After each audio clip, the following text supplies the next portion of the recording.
China Sea region, a possible invasion of Taiwan by China.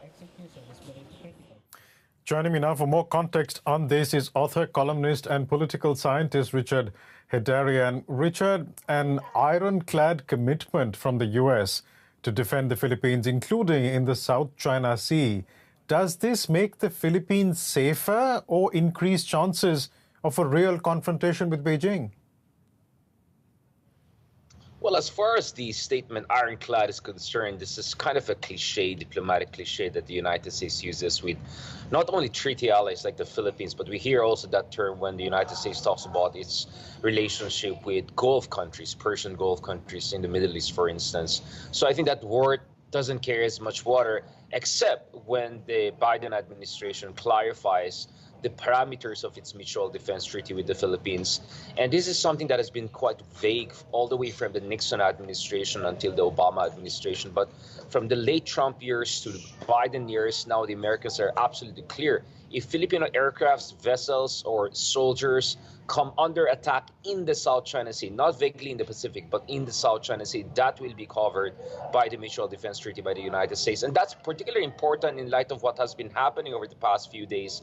The Philippine Coast Guard accusing China of harassing them, and the harassment by the Chinese Coast Guard actually was caught by a number of journalists who were accompanying the Philippine Coast Guard. And a few months ago, you had a Chinese warship reportedly pointing military-grade laser at the Filipino patrol vessel, also in the contested areas of the South China Sea. So these tensions give a certain poignancy to these ironclad statements by the Biden administration. But what comprises an attack on Philippine sailors? I mean, what you're talking about is something that is there in our report as well. Let's look at the confrontation between the Chinese Coast Guard and the Philippines Coast Guard. If it were to pass that the Chinese Coast Guard rams a Philippines Coast Guard vessel accidentally or otherwise, would that constitute an attack and hence the Mutual Defense Treaty would come into play? Yeah, so since 2019, because there was another incident back then whereby a suspected Chinese militia force actually rammed into a Filipino fishing vessel and almost sank dozens of Filipino fisher folks.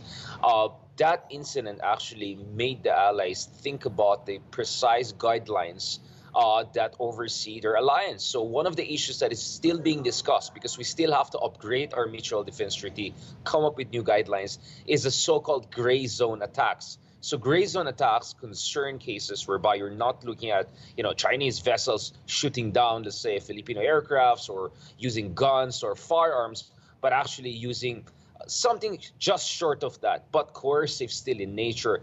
This is something that the Pentagon and their Filipino counterparts have been seriously discussing, but that will be a very, very, let's say, formal process, because we really have to pin down what are going to be the guidelines that will govern the application of the Mutual Defense Treaty. Now, there is the dispute with China in the South China Sea, and then there are US-China tensions over Taiwan. And I almost get the impression that the former is really what is important to Manila, but it might not have much of a choice when it comes to involvement with the latter, that is over Taiwan. Do you agree? My sense is the challenge right now is to get a Goldilocks level of American military presence in the Philippines. If you look at the statements by Marcos Jr., he constantly talks about these bases will not be used for offensive purposes. There will not be a staging ground. He constantly talked about, ahead of his meeting with Biden this week, that he wants to talk about trade and investment. So Marcos Jr. is very conscious about not provoking China. So a Goldilocks presence means that there's enough Americans in Philippine sites under the Enhanced Defense Cooperation Agreement to make China think twice about whether invading Taiwan or bullying the Philippines more aggressively in the South China Sea. But you want to make sure there are not too many Americans, or more importantly, too aggressive American weapon systems to provoke China. And as far as I know, we're still negotiating how many American troops can enter the Philippine bases under the EDCA and what kind of weapon systems they can put. Is it some artillery system or Patriot missile systems? Those things matter. They're operational and logistical, but have huge strategic implications. And I think Marcos Jr. is still not fully committed. You know, you talked about staging post for military action, and President Marcos saying that he doesn't want the Philippines to be used as a staging post. But does he really get that choice when he is a treaty ally of the United States?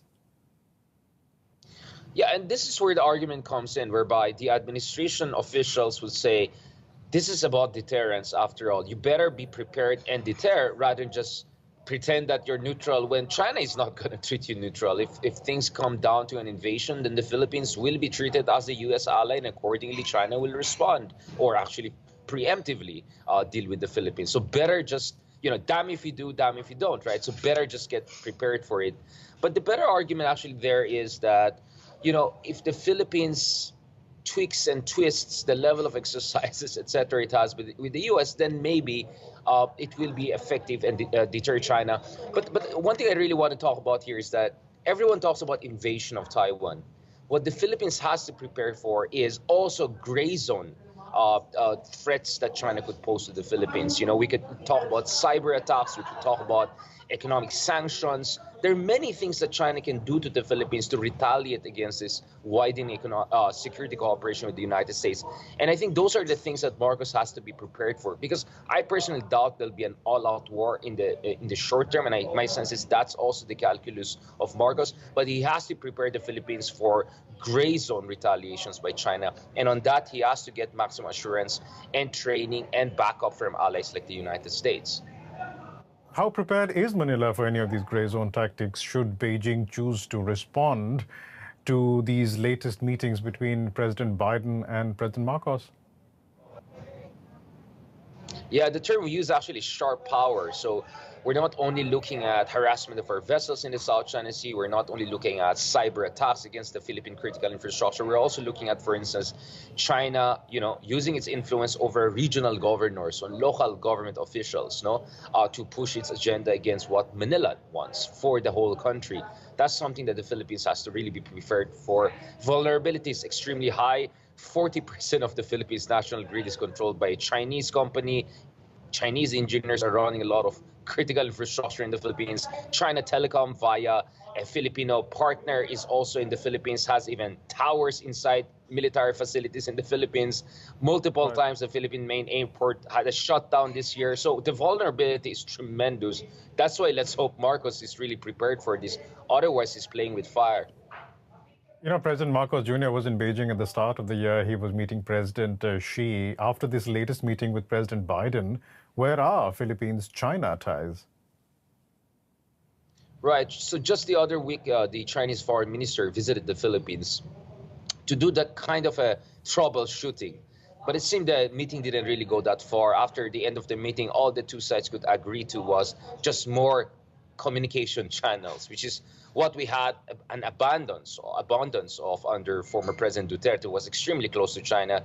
So it looks like the bilateral relationship is in total crisis right now. But still, China has an option. Marcos will try to reach out to China. I don't know what he's going to offer them, but I think more important than the question is what is China going to offer the Philippines, because they really gave to the Philippines nothing in those 6 years that they were extremely chummy with President Duterte. So I think Marcos wants to go back to the Chinese again, sooner than later, but he wants to go there with the bargaining chip. So the U.S. alliance could be a bargaining chip also in his dealings with China.